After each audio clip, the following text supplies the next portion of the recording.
Oke. Baik, Assalamualaikum warahmatullahi wabarakatuh. Kami dari kelompok satu. Waalaikumsalam. Baik, kami dari kelompok 1 akan mendiskusikan materi perkuliahan dari Hukum Acara Peradilan Agama mengenai cerai talak. Namun sebelum kami mengulas lebih lanjut mengenai diskusi kita pada hari ini, izinkan kami terlebih dahulu untuk memperkenalkan anggota tim kami. Perkenalkan, nama saya Fajri Kurniawan. Sebagai moderator akan memandu berjalannya diskusi kita pada hari ini. Selanjutnya ada Saudari Nadita Afifah sebagai pemateri dan Saudari Mutiara Rahmi sebagai pemateri. Baik, untuk presentasi pertama akan dibawakan oleh Nadita Afifah. Pada Nadita, waktu sudah tepat, silakan. Namun sebelum Nadita mengulas lebih lanjut materinya, izinkan saya terlebih dahulu untuk men-share screen bahan diskusi kita pada hari ini. Oke, kepada Nadita, waktu dan tempat dipersilakan. Assalamualaikum warahmatullahi wabarakatuh. Baiklah, warahmatullahi wabarakatuh. perkenalkan, nama saya Nadita Afiyah. Saya akan menyampaikan materi pertama tentang pengertian talak. Perceraian dalam istilah hukum Islam disebut dengan at-talak yang secara bahasa atau etimologi bermakna meninggalkan atau memisahkan. Ada juga yang memberikan makna lepas dari ikatannya. Secara umum, talak diartikan sebagai perceraian dalam hukum Islam antara suami dan istri atas kehendak suami. Dalam bahasa Indonesia, kata perceraian berasal dari kata dasar cerai yang memiliki arti pisah, kemudian mendapat awalan per dan akhiran an yang berfungsi sebagai pembentuk kata benda abstrak, sehingga menjadi perceraian yang berarti proses putusnya hubungan suami istri. Menurut Syekh Muhammad bin Qasim Al-Ghazi, dalam sebuah kitabnya yang berjudul Fathul Qorib, memberikan pengertian talak sebagai nama bagi suatu pelepasan tali pernikahan. Pendapat ini hampir sama dengan pendapat yang dikemukakan oleh Syekh Zainuddin Ibnu Syekh Abdul Aziz dalam kitabnya Fathul Mu'in. Dalam kitab tersebut, talak diartikan sebagai cara melepaskan ikatan akad nikah dengan lafaz tertentu. Pengertian perceraian juga dapat ditemui dari beberapa pendapat imam mazhab.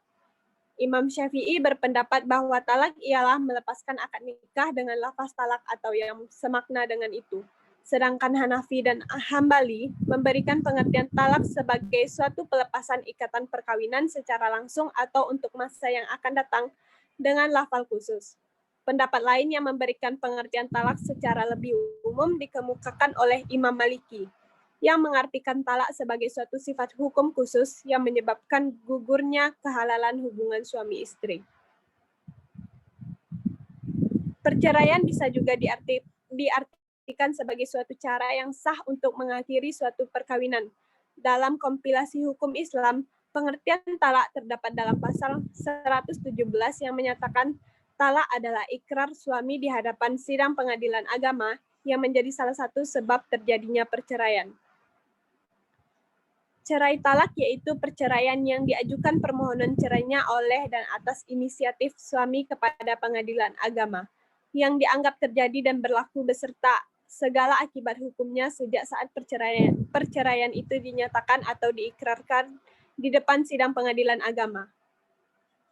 Cerai talak adalah salah satu cerai yang dibenarkan dalam hukum Islam untuk memutuskan ikatan perkawinan. Dalam hal cerai talak, suami berkedudukan sebagai pemohon, sebagaimana yang diatur dalam pasal 66 ayat 1, junto pasal 67 huruf A Undang-Undang Nomor 7 Tahun 1989 tentang Peradilan Agama, yang memuat ketentuan sebagai berikut. Seorang suami yang beragama Islam yang akan menceraikan istrinya mengajukan permohonan kepada pengadilan untuk mengadakan sidang guna menyaksikan ikrar talak.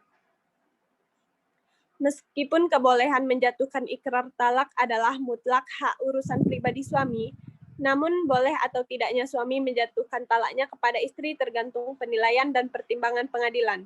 Setelah pengadilan mendengar sendiri dan mempertimbangkan pendapat dan bantahan istri, sehingga dalam hal ini istri bukan objek yang pasif lagi dalam cerai talak. Dengan kata lain bahwa cerai talak adalah pemutusan perkawinan oleh pihak suami yang melakukan perkawinan menurut agama Islam di hadapan sidang pengadilan yang diadakan untuk itu. Setelah pengadilan tidak berhasil mendamaikan dan pengadilan menganggap ada alasan untuk melakukan perceraian. Materi selanjutnya tentang macam-macam talak. Secara garis besar ditinjau dari boleh atau tidaknya rujuk kembali, talak dibagi menjadi dua macam sebagai berikut, yaitu satu, talak raj'i, yaitu talak yang dijatuhkan suami terhadap istrinya yang telah pernah digauli, bukan karena memperoleh ganti harta dari istri. Talak yang pertama kali dijatuhkan atau yang kedua kalinya, dan suami masih mempunyai hak untuk merujuk kembali istrinya setelah talak itu dijatuhkan dengan lafal-lafal tertentu. Yang kedua ada talak bain, yaitu talak yang tidak memberi hak merujuk bagi mantan suami terhadap mantan istrinya. Untuk mengembalikan mantan istri ke dalam ikatan perkawinan dengan mantan suami harus melalui akad nikah baru, lengkap dengan rukun dan syarat-syaratnya. Kemudian talak bain ini terbagi menjadi dua bagian. Yang pertama talak bain sughra, ialah talak yang menghilangkan hak rujuk dari mantan suaminya, tetapi tidak menghilangkan hak nikah baru kepada mantan istrinya itu. Yang kedua ada talak bain kubra, ialah talak yang mengakibatkan hilangnya hak rujuk kepada mantan istri, walaupun kedua mantan suami istri ingin melakukannya baik di waktu iddah maupun sesudahnya. Sekian, saya kembalikan ke moderator. Baik, terima kasih kepada Saudari Nadita Afifah.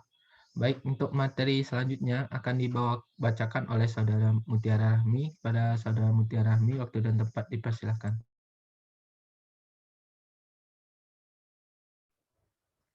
Baik, Assalamualaikum warahmatullahi wabarakatuh. Saya Mutiara Rahmi akan melanjutkan pembacaan materi dari kelompok kami. Yang selanjutnya itu tahap-tahap pemeriksaan perkara cerai talak. Yang pertama, pembukaan sidang. Yang kedua, hakim menanyakan identitas para pihak. Yang ketiga, pembacaan gugatan atau permohonan. Selanjutnya, anjuran damai. Tahap jawab-menjawab, yaitu replik atau duplik. Tahap pembuktian, tahap penyusunan konkulasi, musyawarah majelis hakim menurut undang-undang, pengucapan keputusan, pengucapan ikrar talak. Baik, materi selanjutnya yaitu dasar hukum. Dasar hukum talak yang pertama yaitu Quran Surat Al-Baqarah ayat 232. Yang kedua, hadis riwayat Ibnu Umar RA, yaitu perbuatan halal yang paling dibenci oleh Allah adalah talak. Yang ketiga yaitu pasal 116 KHI mengenai putusan perkawinan yang disebabkan karena perceraian dapat terjadi karena talak atau berdasarkan gugatan perceraian. Yang keempat, pasal 14 Undang-Undang Perkawinan. Yang kelima, PP nomor 9 tahun 1975. Materi selanjutnya yaitu hukum talak dalam Islam. Hukum talak dalam Islam ada 4. Yang pertama yaitu nadab atau sunnah, yang artinya dalam keadaan rumah tangga sudah tidak dapat dilanjutkan dan seandainya dipertahankan, kemudaratan yang akan lebih banyak timbul. Yang kedua yaitu mubah atau boleh saja dilakukan apabila memang perlu terjadi perceraian dan tidak ada pihak-pihak yang dirugikan dengan perceraian itu, sedangkan manfaatnya juga akan terlihat.